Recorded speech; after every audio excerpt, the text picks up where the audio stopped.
happy 4th of July week to all of the fans of the I Can Do This All Day podcast. I am Dan, the Part-Time Avenger. That is Mark, the Resident Jedi. Hello there.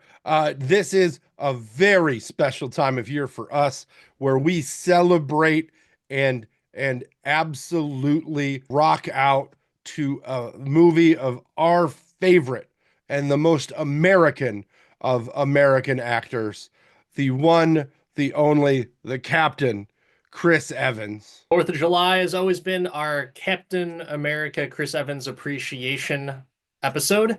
And over the years, we have done just strictly a Chris Evans episode where we just gushed over him for an hour.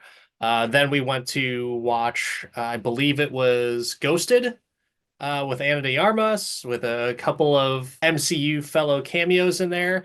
And then last year happened to be The Gray Man. This year, we're not stopping with that trend. We're going to do another Chris Evans movie, and that is 2009's Push. We're going to push it and push it real good on this episode with our favorite Avenger. Did you know much about this movie before I had recommended to watch it for the podcast? I had no idea it existed. Ah, interesting. It's weird how Evans makes movies that people have never heard of or watched. It's after he put on It's the true. bikini, he had a few dark years there. It's 100% true. He's been in a lot of movies, and a lot of people didn't even realize that he was in The Losers. But luckily, because of social media, I'm sure a lot of people have checked that movie out.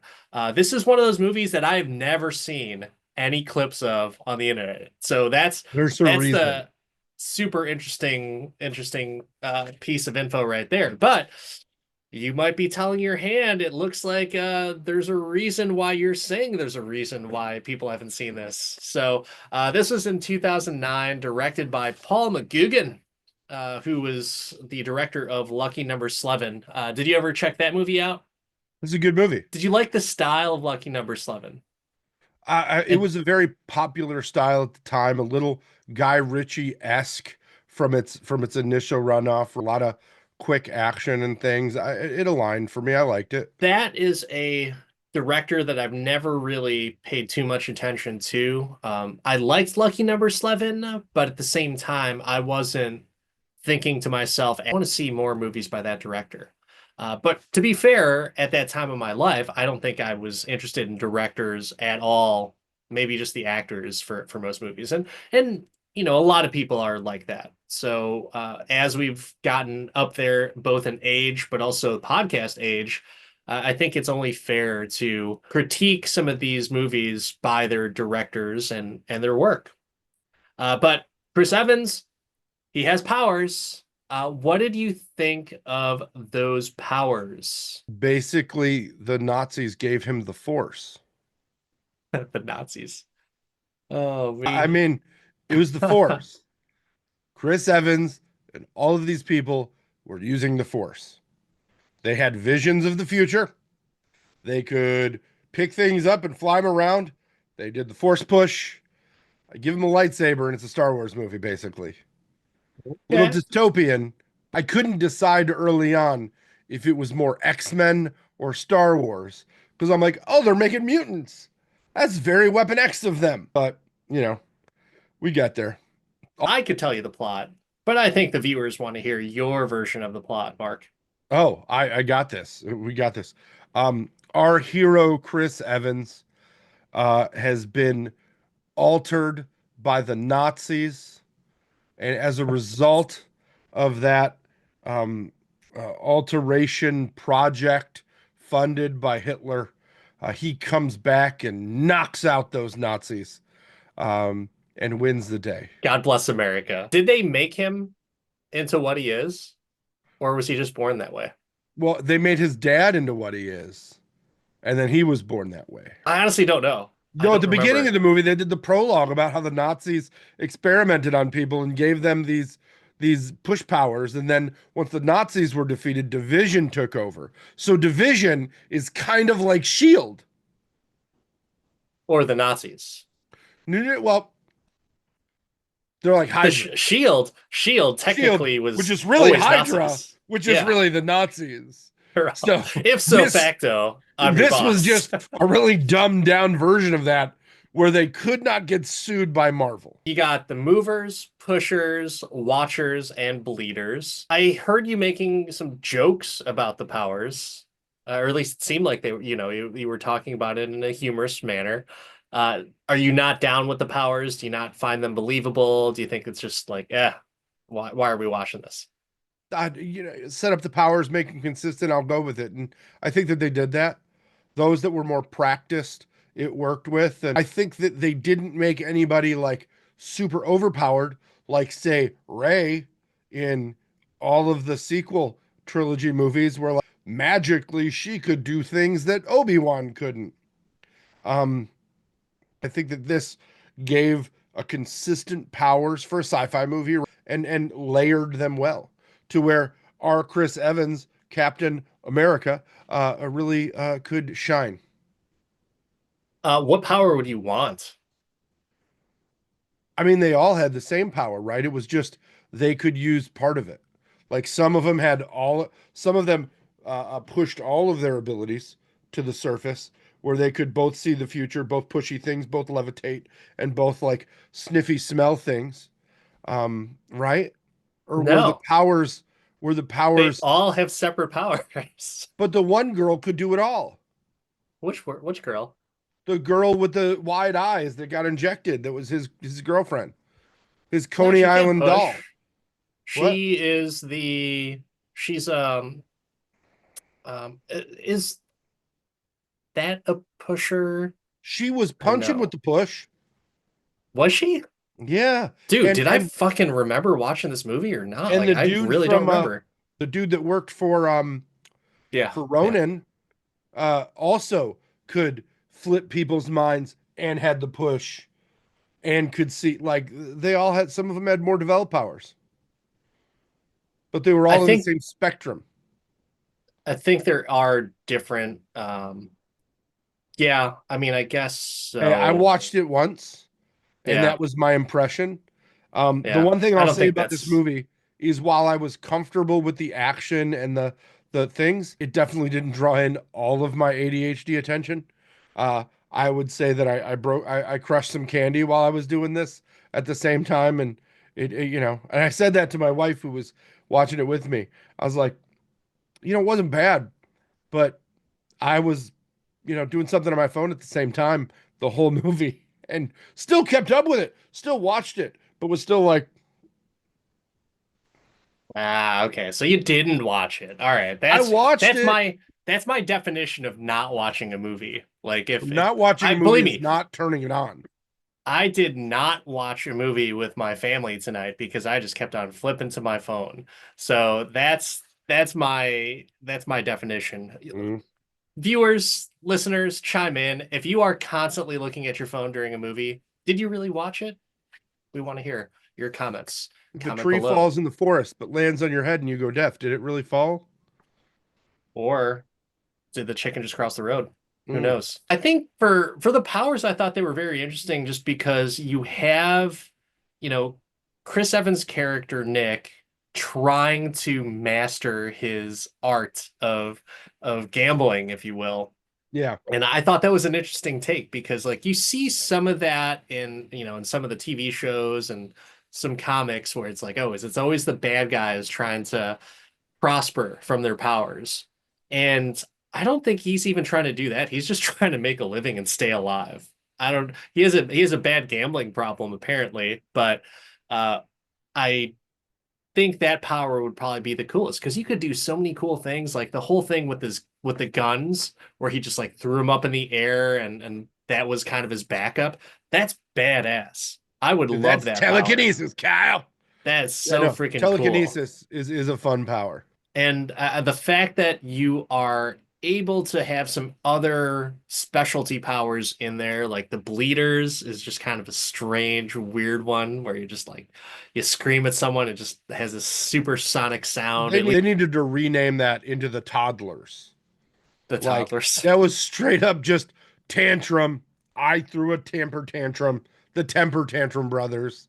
Meh. Well, Give me isn't my that the money. Hulk though? Wah. Isn't that the Hulk? It's Angry. kind of. Yeah, but Well, technically, it's Banshee from the X-Men, but we won't talk about the copyright infringement that could be there. I think it was just more of an interesting play because you have these rules for all these powers because there's only, certain people do certain things and there's not too many of them. It's not like there's like an icer or a fiery guy or something like that. That's when it starts to get a little crazy and you can't really keep things close knit and keep things kind of Well, wrapped up in a no, nice little bow. no, because they had to steal powers from multiple places. They got the Force from Star Wars. They got the Screamy Screamo from X-Men, and then they got the people that could stop things with their mind or hide things from with their mind from the Shadow, a pristine Alec Baldwin movie where they also happen to completely hide a building from all of the people in New York. I don't remember the shadow at all. Did they really do that in Oh, that movie? oh, the Shadow knows. Yes, they did. Oh man. That So I movie. watched that Oh, movie a bunch of times in theaters and I don't remember shit. the Shadow Yeah, it was at with the Bremen, angry so little like knife. yeah, I swear that it was Billy Baldwin that played the It Shadow because he was looked Alec. like Billy Baldwin, but then of course it was just Alec Baldwin and they just did Dude, you some need to stuff. watch that with your kids. I think it's hilarious. And I feel like your boys would Yeah. like it. And then you go to a knife show in Florida and find the pointy little knife guy. Yeah. I don't think I'll be watching that anytime soon. Mm. That's Depends on if you I lose a like bet. I like superhero movies, but I'm not really all up for that. But oh Oh. well. Um, But yeah, they cribbed from that as well. This is definitely an amalgamation of inside bits from many superheroes. well, speaking of superheroes, what about our favorite superhero, Chris Evans, Captain America himself? How did you buy his character, and what did you think about his performance? I think that Chris Evans just is default a good guy. He's gambling, but he's not like stealing. He's just trying to like give himself a little bit of an edge where he could be like just fucking people up. He could have, just flew a gun above them and just shot them all and took their money, right? True. Or whatever. He could be robbing things, be a pickpocket, but he wasn't. He was just trying to, you know, beat the rigged the low down gambling game. So and then he's such like a big brother figure to Dakota Fanning and just doing the right thing immediately. He's not like, Uh, no, he's not a reluctant hero. He's like, fine, I gotta be Captain America. well, I mean, he does ditch her after she has like two bites of noodles. So, I mean, there is kind of like she was ready to go, get He out of always goes there. back though. He Yeah, always he's like goes Josie back. Wales, the Uh-huh. outlaw Josie Wales always doubles back for a friend. Love Name it. the movie. Name the movie. Internet. What was that quote from? Oh, Oh gosh, it's one of my favorites. If you name that movie and that quote, you will get a shout out on the podcast. And hey, we will even have you on. and Dana But watched The Shadow. yeah, I won't. I won't do it. But yeah, I thought the chemistry with Dakota Fanning was really good because she is a force to be reckoned with in terms of acting. Although I do feel that her peak acting was when she was younger. So this is like a right around that time of age where she is out acting everyone, even in like War of the Worlds, outacted Tom Cruise in his movie, in my opinion. She is just a powerhouse when she was with Denzel in Man on Fire. Another great performance by her. You buy it, you believe it, you feel bad for her, everything. But interesting how her acting, in my opinion, has kind of not held up to that same standard as she was when she was younger. Do you have any thoughts on that? I don't know what I've seen her in more recently, but I will say the chemistry in this movie was excellent. I will say that I enjoyed the chemistry between Dakota Fanning and Chris Evans more than I enjoyed the chemistry between Millie Bobby Brown and the other Chris in Electric State. I think with Millie Bobby Brown, she is such a powerful actress, and it kind of gets muddied with her how she's perceived outside of her work because she's always viewed as like the diva. There's I so don't many. know what she's perceived like. I just watched the movie and didn't like her. Really? And I just, if you compared the two for me, I thought the chemistry between the leads in this movie, the younger girl and, adult aged, non completely platonic relationship man, um, is just better. The chemistry and the acting was better. I think it's also because Chris Evans is a better actor than Chris Pratt. Yeah, it could be. Could be. Pratt's better in funny stuff though. I don't know, man. Not another teen movie. Whipped cream Captain bikini. America can make me laugh all day long with that movie. So, Uh, but I mean, you're right. Yeah, he is funnier in that regard, and Parks and Rec. yeah, I mean, he's a funny guy. But like I said, I think for there's an honesty and a genuine foundation for Chris Evans as an actor in every role that he's in that if you're going to like him or if you're not going to like him. But in most cases, you're going to like him even if he is kind of a prick. So it's kind of that uh, guilty by association, if you will. I'm going to like him just because of it's Chris Evans. I This mean, is early on in his career, but I still think that there's still some of that. I don't know if you want to call it just bias towards him or if it's just because he's that good of an actor. who would say that we have bias over Chris Evans? It's not because we do a yearly Not Chris me. Evans Captain America episode, would it? You're No. talking crazy. What are you talking about? You crazy. You're crazy. Uh, but man, I dig your style and your questioning on that. And speaking of style, I feel like this movie had a lot of style points.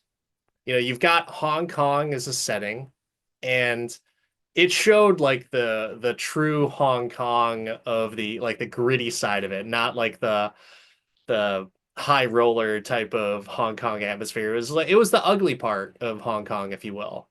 You're saying that And this wasn't Crazy Rich Asians. yeah, yeah, exactly. Um, so did you think that it added to the story, like the setting of Hong Kong, or did you just think it was like, oh, let's just pick a random exotic location and throw our characters there? I think it added to the international box office, but I was confused why 90% of the characters were obviously American and spoke perfect English and were in Hong Kong for some reason. I mean, people speak English in Hong Kong. It used to be a British colony, I so it's not understand like that. I'm just saying, like I didn't understand why they were in China. I mean, yeah, that I don't think there is an explanation as to No, why they're there. no, they were made by Nazis and now they're in China. I thought all Got to the go Nazis somewhere. went to Argentina. Did you hear? Apparently there were some documents that were released stating that Hitler actually lived up until like 1962 and had 4 children. No. Crazy. Look it up. Everyone, look What? it up. What? Documents released. Hitler lived to 1962. I don't know. But we're not going to talk about that because today we're honoring America and America's ass, Chris Evans. The plot is kind of all over the place. And granted, this is a movie that I've watched a handful of times, and I didn't even realize the whole Nazi thing. Maybe I just didn't pay attention to it on this watch. But do you think it is a legit plot, or do you just think this is just here for looks? I don't think it's an illegit plot. I think it, for what it is, a single, non episodic, not trying to be a TV series, an actual movie, it worked. Like, I'm not upset about it. I'm not like, that doesn't make sense. The Nazis didn't experiment on anybody. Well, They they were did. really good people on both sides. No, like, we Really good understand. people. We understand, right? That was bad. Nazis are bad. Every time there's a movie where somebody gains powers, it's always the damn Nazis. How many times are the Nazis the bad guy? And they're terrible people. Terrible. 100%. But I'm just like, man, this movie came out in 2009. Can we do something other than the Nazis here? If you go villainize another population of people, you're in the What wrong. about the But Russians? you can always fall back on the The Nazis. Russians just aren't competent enough, so the Nazis are the real criminals that could fuck with people enough to give them powers. Like that's it. Them in North Korea. Them in North Korea. Like North Korea is like now the I don't know if that'll happen to be No, dude. the North. Nazis of like 30 years from now, That but was one movie.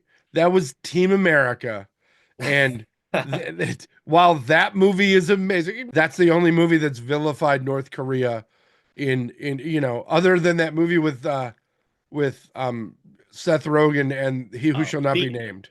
the interview was Yeah, hilarious. yeah. But we But don't yeah, vilify there's North been some Korea in real others. movies. We only do that in comedies, Dan. There's a lot of different things that you can kind of look at in this movie. The plot I can follow. It's just the whole thing with Division as the bad guys. So is Division all bad guys, or because most of those people that they all teamed up with, like Cliff Curtis, and Ming-Na, they were former Division. So what is it that makes them better people for leaving Division? Like are they straight up Nazis? Of course not. But at the same time, what is that line? Like I wish I would have known what the line was that they didn't want to cross with Division. That would have made me a little bit more interested in their characters. And I do like those actors. I like Cliff Curtis. I like Ming-Na Wen. It's really cool to see some of these bigger names, maybe not necessarily bigger at the time, but people that have gotten a lot of memorable roles after the fact in this movie. So, what do you think that overall it's just there were too many characters in it? Like, did you like the background characters? I didn't mind that they had to go out and get other people with special powers, and that there was like a small network. I mean, you would assume that that would be the case. Not everybody is going to get, talked into putting their gun in their mouth. The Punisher had to punish himself in that movie. You would assume it's just like Mission Impossible with all the ex-CIA people that Ethan Hunt puts the best team ever together. It's the A team. It's the island of misfit toys, man. It's normal. That is funny that you say that because yeah, those they are basically all disavowed agents. That's what they are. And so that's kind of where they have like their team chemistry because there's like, yeah, well, Division didn't really like them, so I'm off on my own doing my own thing. And I'm a at least a more reputable good person now as opposed to the fake good people over at Division. But do you think that with the setting of Hong Kong, the actors and their particular style, because they all had like a very particular style of dress. You got Cliff Curtis that's super sharp, Ming-Na Wen that is dressing very particularly stereotypically Asian, and then you've got uh, Dakota Fanning with her character as Cassie, just kind of like the little punk rock girl with dyed hair and She's very fishnets and Harajuku. boots. She was Yeah. Bananas. Is it all for nothing, or do you think that fits the characters? I mean, I think it fits the characters. There's no inconsistency in it. Again, it's a one mission shot. You just give them what you want and go. You want like trilogy level character development here, and we're in like 2 hours and we're done. Well, no, it's just it's about the overall thing because you can still enjoy or critique a movie that's whether it's 90 minutes, 2 hours, 3 hours, whatever it is, but the characters overall, we've seen some shitty ensemble movies with really good actors and the movie's shit. Um, Here we even have like a few Marvel tie-ins with everything. Obviously, Mhm. you've got Chris Evans as Nick, but Corey Stoll, aka Modoc, aka Darren from Ant-Man. Uh, it was kind of cool to see him, and he looks exactly the same as he did in Yeah. 2009 as he did, in Ant-Man, quite some years later. But Jimon Hansu, another Marvel tie right there. But I think with all the different actors that you have in this, because they're not like super huge names and there was no one really driving this. I think Dakota Fanning has the best acting chops out of all of them. I don't know if there's really an anchor other than the fact that if you like some of these people, you'll be rooting for them. That's the only thing. That would be my only challenge for the cast. Well, I think that that's why I didn't get a sequel. They left a very open path to the next movie, there is no next movie, to the best of my knowledge. So Did that Martha you by any chance? the ending was a little like, but they were being optimistic. I think for me, the only thing that was close to Marthaing me, and it really I wasn't Marthaed by it, but it was pretty close, is the music during the scene where Nick is kind of like pressing himself up against the bathroom floor. He wants to talk to Kira, but he doesn't. And that whole music thing was just like, oh, here it is. This is my shit that I hate in a movie. Throw in some type of pop song and like you expect me to really jive into it. Like, nah, just wasn't feeling it. Wasn't feeling it at all. What did you think about the whole romance and kind of sexual tension in that scene? I think that they took a little too long to reveal the fact that they had some things going on. Like they could have put a subtle picture in the background in Nick's apartment. They could have done a few things to let us know, like, what? And they revealed it a little late. I did think this movie was very Baby Driver in some of its music, right? Like some of it was really good, and some of it, to your point, Marthaed me. But I think that for me, the biggest miss in this movie from a score and music perspective was the end credits did not include Matchbox 20 Yeah, why would you want Matchbox 20 and because they're going anything? to push you around, Ugh. and they will, and they will. God, I hate Matchbox 20. Mm. If there is a a late 90s band that I despise, besides Creed, it's Matchbox 20. I'm just saying But that would have been a great romantic tie-in if Chris Evans would have got a guitar and played Push for her when she was in the bathroom. I guess so. It worked Um, in Barbie. okay, so I want to get your thoughts on the elaborate. I'm gonna write all of you letters and you open it at specific times. Uh, did you I follow liked that it. pretty cleanly? Yeah, I liked it. I thought it was Okay, ingenious. I okay, thought it was a really interesting. cool way to approach it.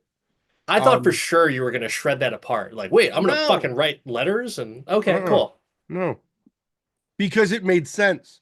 It wasn't like think one thing and do another. It's like, no, you won't know what you're gonna do, and I'm not gonna know either because I'm gonna get my mind neuralized. I feel like the dude with the black fingertips who wiped his mind, um, I would really second guess that every step of the way. Like, you're sure you're the guy that wiped her mind? Like, I don't know. I don't know if I trust you. That just seems super shady, but everyone seemed shady in that movie. Every single person. The question is, if that guy can roll it backwards, can he roll it forwards? Like, could they have just solved this problem by getting her back to the boat? Hmm, that's a good question. I would imagine no for the sake of this movie, but I think that it should work both ways. I don't disagree with that power analysis right there. Since we don't have that, is that something that was like really sticking out to you as to like, okay, here's a plot hole? No, because I just accepted this movie for what it was, a mid-level 2009 rough sci-fi movie that was trying to capitalize on the brilliance of Dakota Fanning and Chris Evans. And it is a little bit of a messy sci-fi movie. But at the same time, I feel like it's a pretty fresh take on how you can stylize a superhero movie without just screaming superhero, superhero, and wearing spandex. I I mean, think that's part of the reason as to why I liked it is is that better than it, Samaritan. ooh, how dare you? How How dare you talk dare about I? this I Sylvester don't Stallone? appreciate that. That I don't appreciate your critique, Mick. Oh my Oh man, gosh. did they cancel Um, the second one yet? I don't know. We haven't looked it up yet, Samaritan but Watch. we should check it out one of the days and Google it, but who knows? I think, for the 4th of July holiday, we want to make sure all of our fans get to that safe level of not blowing off their hands and fingers for fireworks. So let's not draw this episode out anymore. But, Mark, I got a question for you before we leave. When it comes to 2009's movie Push with Chris Evans, can you do this all day? So I said I didn't hate the movie. Um, but it didn't grab me either. I wasn't like overly impressed with the power set. Like if I want to see somebody use the force, there's 9, 10, 11 movies I can watch to see that and a bunch of TV shows. So while I don't hate it, it's not an absolutely no. And I think it's not I'll never watch it again, but because it's not like I'm gonna reach for that and tell other people they should watch it too, it's like a don't not watch it, but it's not on Mark's recommend table. So for those reasons, I'm out. I cannot do this all day. Ah, blasphemy. Blasphemy. As we know, the hypocrisy is strong with this podcast. So, as I ask you, I've got to assume your answer is going to be off the wall. But can you support our Lord and Savior Captain America on the most America of days and do push all day? When it comes to Chris Evans, he can do no wrong. There are some things I did notice in this movie in comparison to my viewing, which I did see this in a theater when it first came out. And it has to do with the editing and the overall execution of the movie. It's not great. So there are some noticeable ADR spots where it's just like, wow, you definitely read your lines for this one in some type of studio room, and it wasn't like a legitimate in the moment acting scene. So that's where I'm like, huh, okay. And it's not Marthaing me, but it is something that I picked up. And then my old man taste of not wanting some type of poppy music in a scene was once again like scratching at the back of my head, like, cut this shit out, put it on mute. This song sucks. This isn't adding anything to it. If anything, it's just maybe adding a couple of Spotify plays for the band. But I think that this movie also has a lot of great things about it.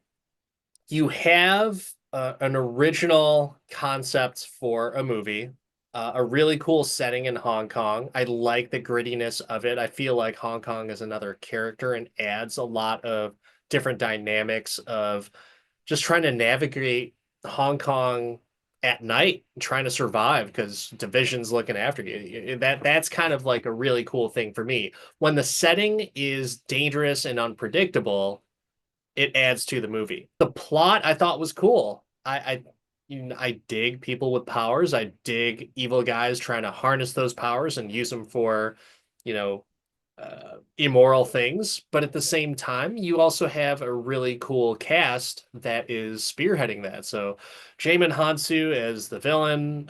This guy, I believe he's gotten a few plays off of social media just because he's been in so many blockbuster movies and he still feels like it's a struggle for him as an actor. And then you've got Dakota Fanning, who's still the best actress in this movie, and she can act her ass off. Um, we didn't talk about Camilla Bell, who plays Kira, the pusher, who is kind of like the person being sought after by Division. But she is someone that can do no wrong for me, and she isn't in a whole lot of stuff. I feel like she almost kind of came up to like a standstill. Maybe she's done some things, just not completely mainstream, but she's still alive. She's still around. She looks great, and I liked her in this movie. I liked kind of like almost the deadness in her eyes, because she looks like a believable person that is down on her luck. And so she's running from place to place. She looks like shit because Division's doing all these tests on her. And so like I kind of like that from a believable perspective. It's not just some like hot, super attractive actress that's in trouble but looks flawless in every single scene.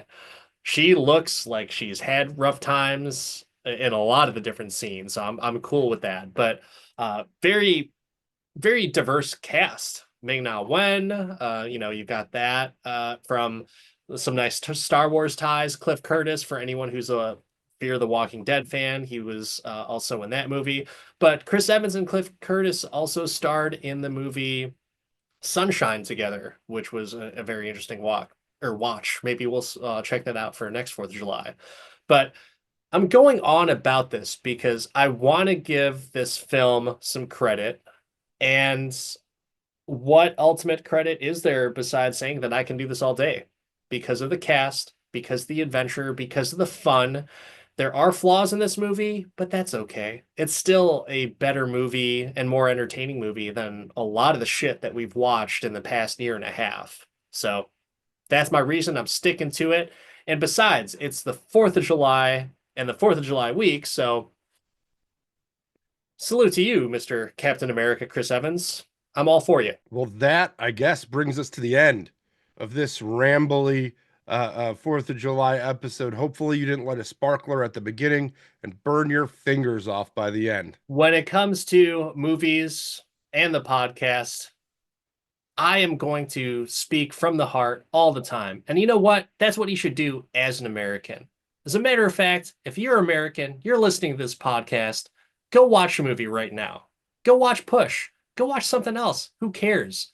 Do your God-given American right by watching movies. I'm Dan the Part-Time Avenger. That's Mark the Resident Jedi. Like, subscribe, and put a bunch of American flag emojis in the comment section, or tell Danny's wrong and that he should push to the back of the DVD pile. But either way, We'll see you next time, everyone. Happy 4th of July. America.